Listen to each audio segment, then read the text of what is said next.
Hi, welcome to Books and Bocadillos. My name is Mariandrea, and today I want to follow up on a video I said I wanted to make a month ago that was inspired by a video that Heather Gregg from the channel Heather Gregg um, posted. So, about a month ago, Heather Gregg posted this video. It was a response video to Book Time with Elvis. Book Time with Elvis is the original creator of this video. So he titled the video What a Corker. And Heather and Steve Donahue from the channel St. Donahue and Michael Romeo Talks Books, they made response videos to Book Time with Elvis video, What a Corker. So in this video, these booktube creators, they shared a passage from a book they love, a book that was inspiring to them, a book that they think more people should read and have on their radar. It's literary appreciation at its best. It's really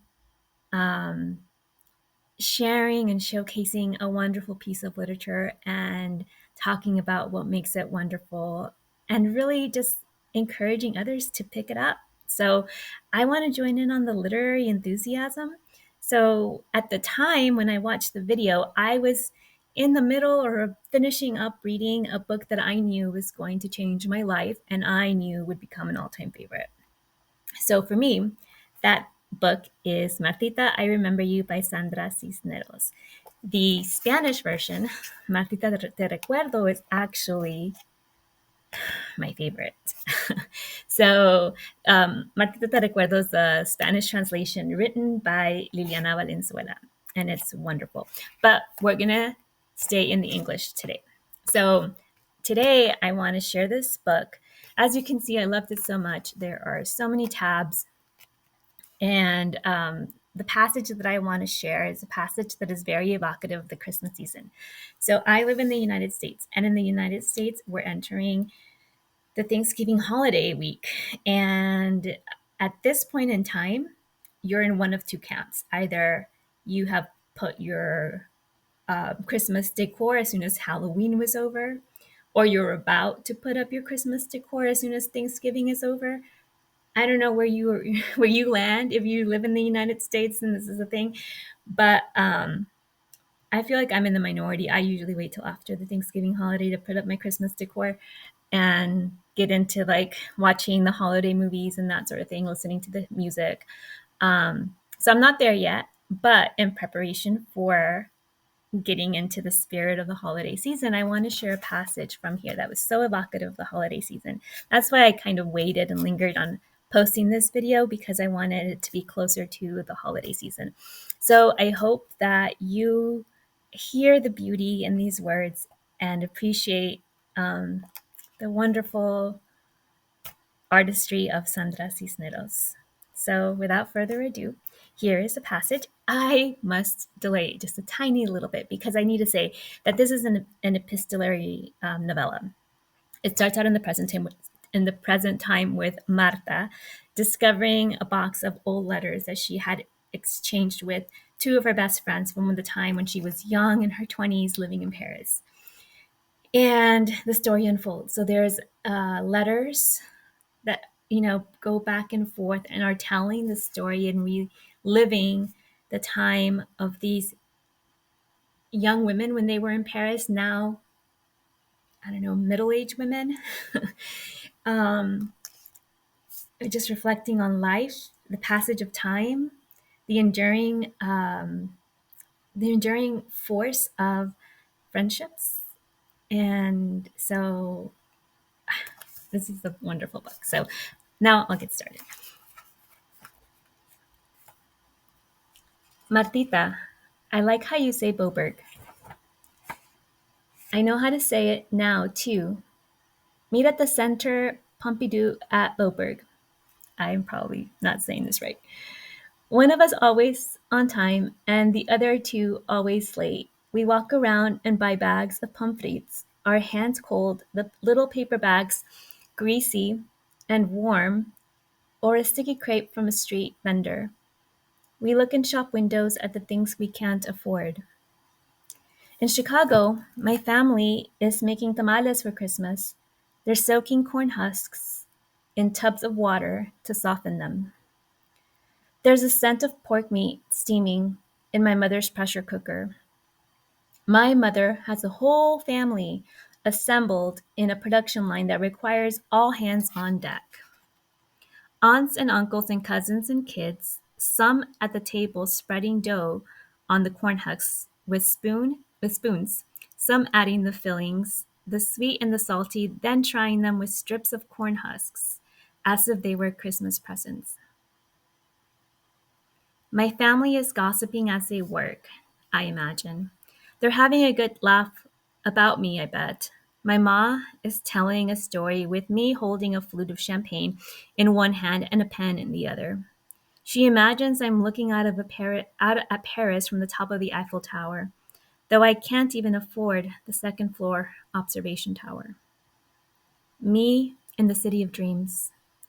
Only my father keeps his thoughts to himself, his mouth shut. On Christmas Eve, no one invites us to dinner. Marta and Paola and I meet at Boberg with a paper bag of walnuts, a demi-kilo of tangerines, a bar of Swiss chocolate.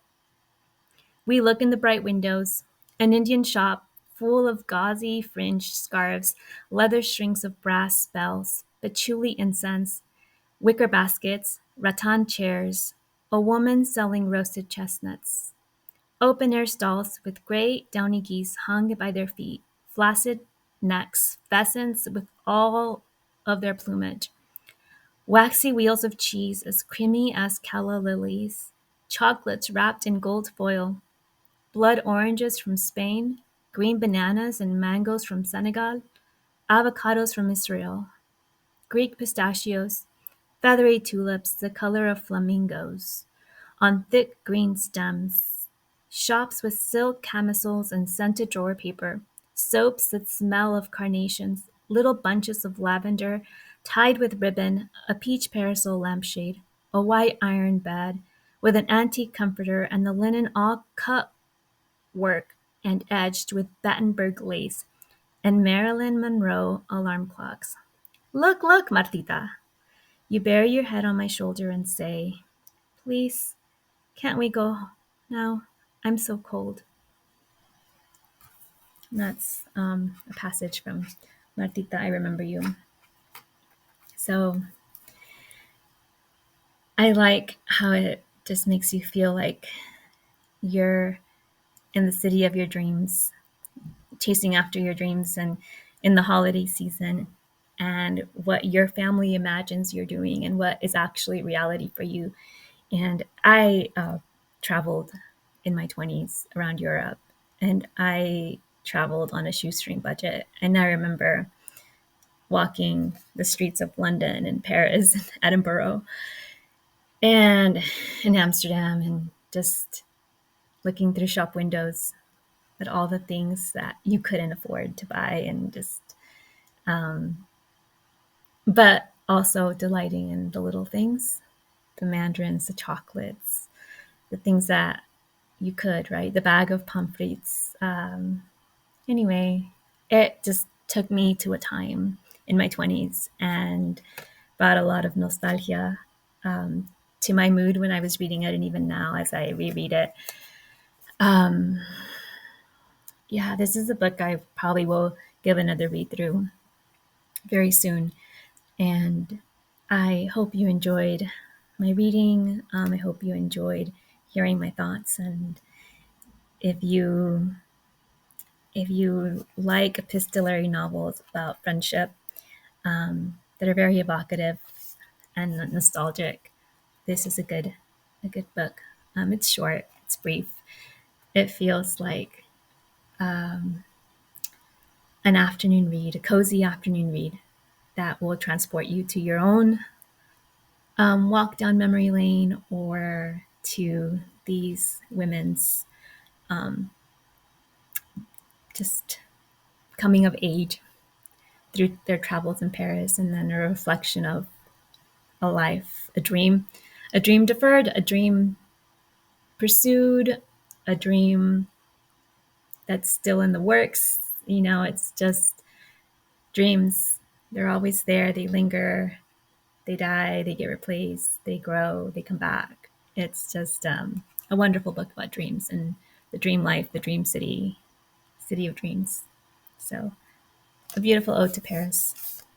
Thank you for watching, and hasta la próxima.